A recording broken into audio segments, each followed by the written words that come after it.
Halo, selamat pagi. Kenalan, pagi. Selamat datang di podcast kami bertiga. Perkenalkan, aku Luri Azaran, NIM terakhir 119. Aku Keziano Zinovia 136. Aku Keira J. Shalom dengan NIM terakhir 155. Jadi hari ini kita mau bahas tentang media sosial. Kayak apa sih media sosial tuh menurut teman-teman tuh apa? Mungkin media sosial tuh kayak untuk berkomunikasi ya, salah satu alat berkomunikasi juga, salah satu alat untuk membentuk komunitas juga. Mungkin kalau menurut kamu? Menurut aku sama ya, buat berkomunikasi, cuma bisa juga buat skala internasional. Jadi kayak kita nggak cuma sama orang-orang Indonesia doang, tapi kita bisa ke luar negeri juga, kayak berkomunikasi dengan orang-orang luar sana. Kalau aku sih masih sama ya, kayak menurut aku sih media sosial tuh sebuah platform gitu ya buat kita komunikasi atau berinteraksi tapi melalui virtual, melalui kayak teknologi. Nah, dari media sosial itu pun kita juga dapat informasi gitu. Tapi setahu aku kayak media sosial tuh ada dampak-dampaknya gitu loh yang Iya, benar. apa dampaknya? Mungkin kalau dampak positifnya dulu ya. Dampak positifnya itu kita bisa komunikasi walaupun kita tuh berjauhan. Misal kayak kita ada di Jawa dan teman kita kayak ada di luar negeri gitu, kita masih bisa berkomunikasi melalui media sosial tersebut. Nah, kalau menurut kamu dampak positifnya apa? Nah, kalau menurut aku dampak positifnya itu kita bisa membuat berkenalan dengan orang-orang baru. Jadi kayak kita bisa mencari relasi baru di tempat-tempat lain gitu, kayak nggak cuma sekitar kita tapi di berbagai tempat bisa. Kalau dampaknya ya, dampak positifnya menurut aku tuh media sosial itu tuh sekarang tuh sebagai sarana pemasaran gitu sih.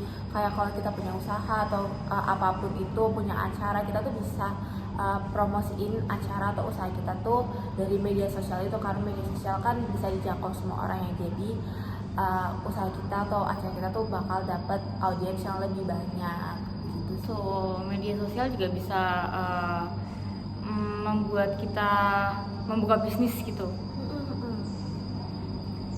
Kalau negatifnya akhirnya banyak sih, cuma salah satunya tuh media sosial tuh bikin FOMO karena kalau kita biasanya ngeliat artis wah pakai baju bagus, pakai atau nggak jalan-jalan keluar negeri, kita tuh FOMO gitu loh. Kayak kita kepengen, kita membuat batin kita kayak terikat untuk kayak gitu juga. Padahal itu juga nggak bagus ya, kayak apalagi kalau misalkan kita mungkin kurang di finansial atau apa gitu. So kayak memaksa, kayak lebih ke apa, pembesaran di gengsinya. Benar gengsi. Nah, nanti takutnya malah karena gengsi itu jadi terkena pinjal gitu kan. Jadinya banyak tuh. Betul. Mungkin dampak negatif yang lain, penyebaran video hoax atau berita-berita hoax gitu. Banyak sih hoax gitu, bahkan kayak libur aja tuh dibikin hoax gitu ya, biar mahasiswa libur gitu. Iya, benar juga sih. Itu juga berbahaya sih kalau misal penyebaran berita hoax gitu. Betul. Terus kita balik ke tugas kali ya. Kayak kalau kemarin kan kita dapat tugas mengenai bikin artikel atau nggak makalah tentang media sosial ya. Kalau Kay bikin apa? Aku bikinnya tuh tentang tren baru, kayak yang tentang budaya populer gitu kayak. Jadi di situ aku jelasin gimana percampuran budaya di Indonesia sama di luar negeri itu bisa masuk melalui media sosial gitu, bisa bercampur melalui media sosial. Kayak misalkan kulturnya Korea kan banyak banget tuh yang masuk ke Indonesia. Nah, itu gimana mereka tuh kayak bisa bersatu gitu.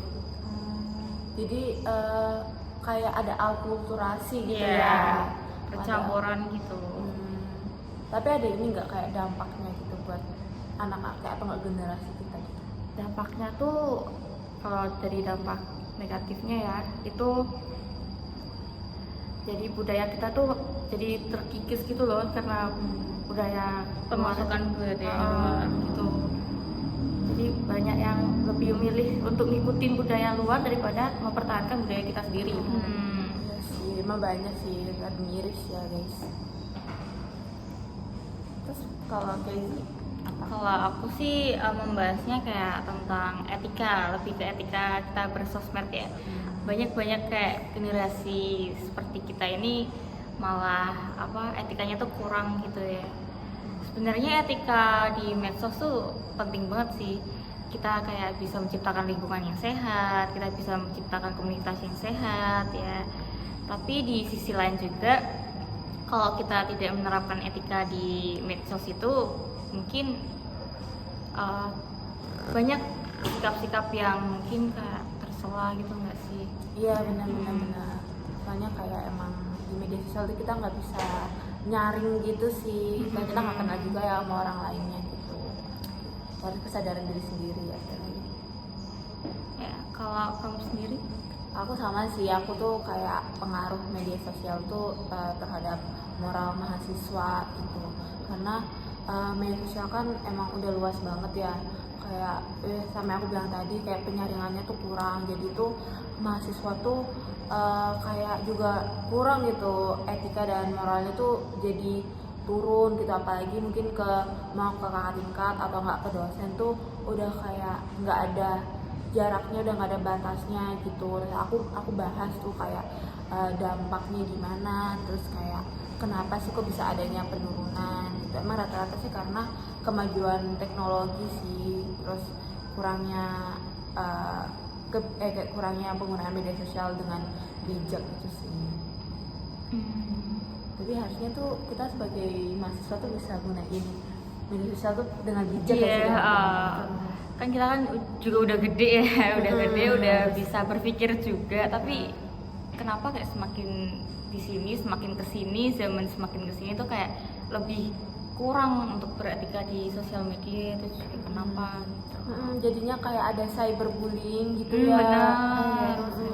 Iya. Dikit-dikit dihujat, dikit-dikit Benar. dihujat. Jadi takut nggak sih kalau ngepost di Instagram? Itu Apalagi juga yang buka bisnis bisnis belum apa-apa, masih kecil udah dihujat Iya. gitu, udah kayak apa sih ini bisnis apa gitu.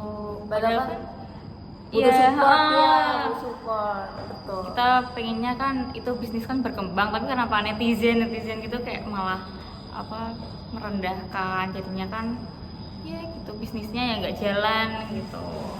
Emang harus ada kesadaran diri sih, karena kita nggak bisa kontrol orang lain kan, jadi kita harus sadar diri kalau kita tuh harus menggunakan media sosial dengan bijak. Bijak. Jadi at least kita bukan penghujat gitu. Dan juga mungkin ya kayak dampak negatifnya kita selain itu kita kayak kalau kita tidak menerapkan etika di sosial media, mungkin kita juga nggak bisa menciptakan lingkungan yang baik, lingkungan yang positif gitu, komunitas yang positif gitu. Banyak kan kayak dari kita tuh komunitas yang mungkin kayak circle-circlean gitu. Kita kan harus menciptakan komunitas yang positif ya. Banyak dari kita kayak menciptakan komunitas yang negatif. Itu mungkin karena dampak negatifnya sosial media juga gitu. Iya sih, benar. Soalnya kayak kalau di Twitter tuh ada komunitas yang isinya juga komunitas marah-marah, itu bangetnya nggak begitu bagus ya guys. Ya gitu-gitu sih, emang sekarang media sosial susah sih. di komunitas marah-marah juga itu tempatnya kalau kita ngungkapin sesuatu bisa aja dihujatan gitu. Iya. Sering banget hujatan di situ. Bener-bener banget, kayak cyberbullying tuh jadi kayak hal normal gitu, kayak di media sosial gitu. Malah kayak ada beberapa orang yang kalau udah ngebully satu sama lain tuh kayak merasa dia punya derajat yang lebih tinggi, padahal itu tuh enggak. Benar. Padahal itu Baik jelek sekali. banget. Apalagi kan sekarang banyak ya kayak Gen Z, generasi sekarang tuh banyak sekali kayak berkata kotor gitu di sosial media tuh banyak sekali, dan itu gak disensor.